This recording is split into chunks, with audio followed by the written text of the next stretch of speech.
Greetings from the Jazz Cloud. I'm Richie Zellon, and in this video I bring you the 6th in a series of 10 tips to improve your jazz guitar solos. Tip number 6, use dynamics and articulation. Coming up next.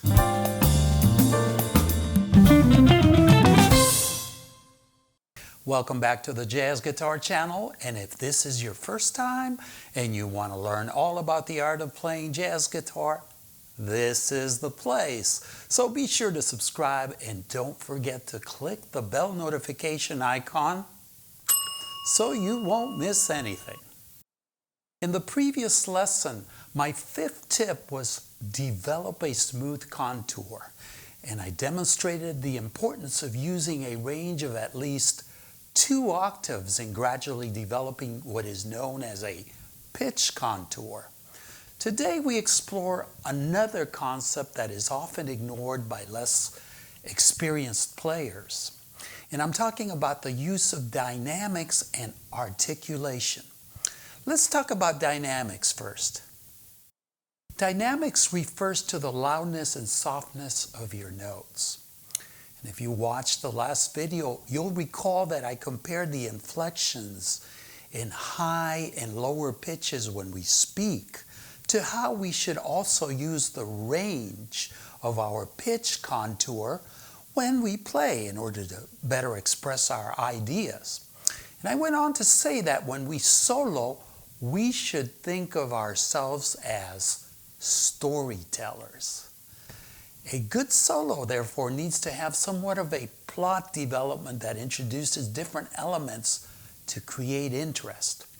And aside from a broad pitch range, or a very limited one, depending on what you are trying to convey, the use of loudness and softness in the attack of our notes is crucial.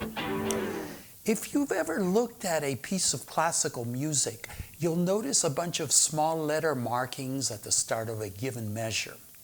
All of these are abbreviations of an Italian term. Some of the more common ones are a P, which means piano or soft, or F, which means forte or loud. If the letter is doubled or even tripled, the effect is also doubled. So, therefore, a double P would mean pianissimo, or very soft, while a double F would mean fortissimo, or very loud.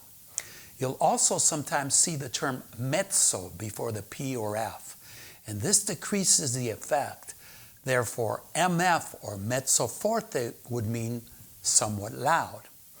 Other varieties of dynamics are the crescendo, which means slowly growing louder, and decrescendo, which means slowly growing softer.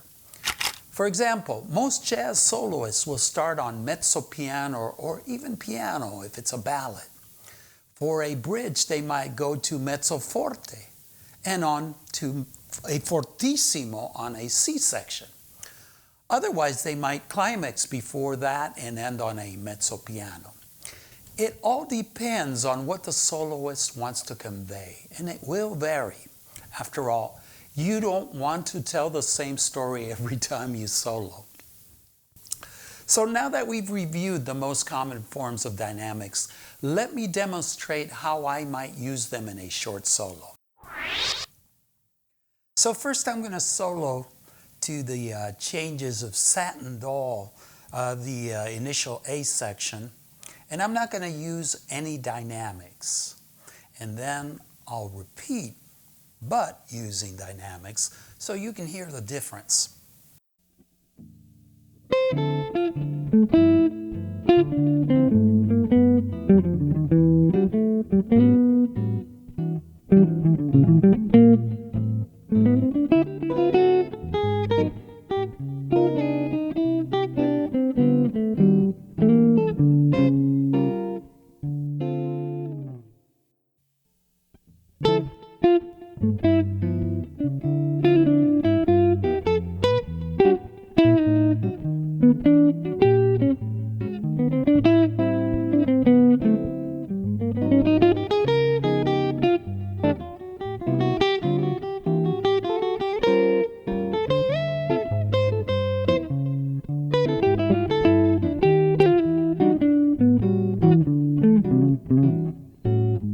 You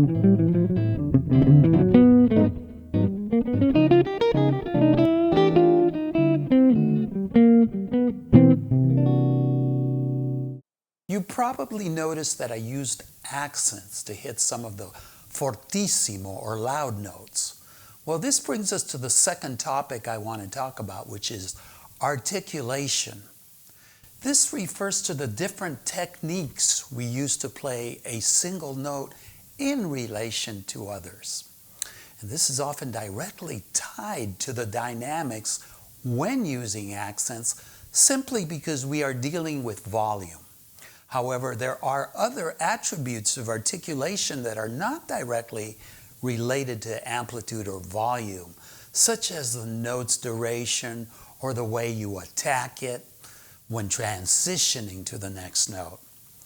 Consequently, I'd like to discuss two articulation concepts that are essential to our solos, and that is the use of staccato and legato phrasing.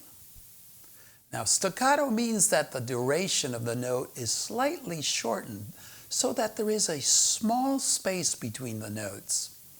As a result, when you play in a very staccato fashion, your phrases will sound more percussive. Legato, on the other hand, means that the notes are tied together with no spaces between them. This is more like singing and can be sometimes likened to the phrasing of a saxophone. On guitar, I find that players from the bebop and swing era played more staccato because they picked most of the notes. Django Reinhardt comes to mind, as do Tal Farlow and Joe Pass. Post-bop players are more legato because they use a lot of slurs and sometimes play entire passages picking only a few notes. Jim Hall, John Schofield, and Alan Holdsworth are good examples. And before I demonstrate the use of these techniques, let me add that I have a previous video entitled Jazz Guitar Articulation from Bebop to Post-Bop, which I strongly recommend you check out for some more in-depth info on the subject. Next, I'm going to improvise over the first section to Body and Soul, and I'm going to play staccato most of the way, and then after that I'll play legato.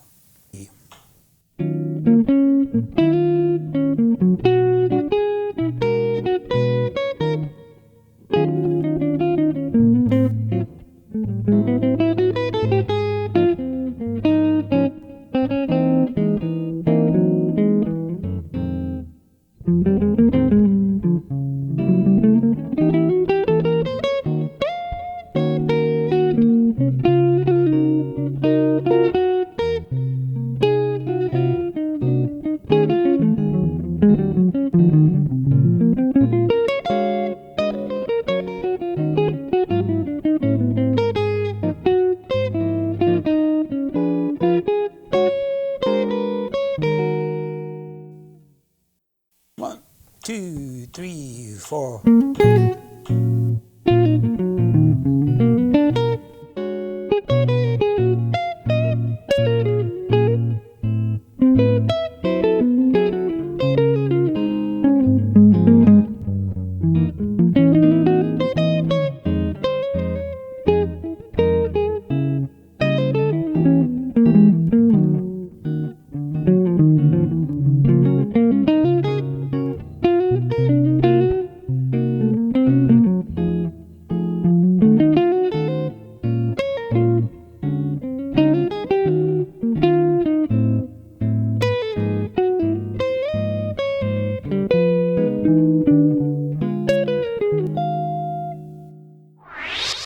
So that covers my sixth tip. Please be sure to watch any previous lessons in this series that you might have missed, as well as all the upcoming ones. By the time I get to the 10th and final tip, you will see the big picture of the most important elements that need to come together to create a good jazz solo. And in the next lesson, I will discuss the importance of timing and making your lines swing. Don't miss tip number 7. As usual, I'd love to hear your comments and welcome any questions you may have. Hope you've enjoyed this lesson, and if you haven't subscribed yet, please do so and be sure to click on the bell icon so you won't miss anything. Have fun and see you in the next one.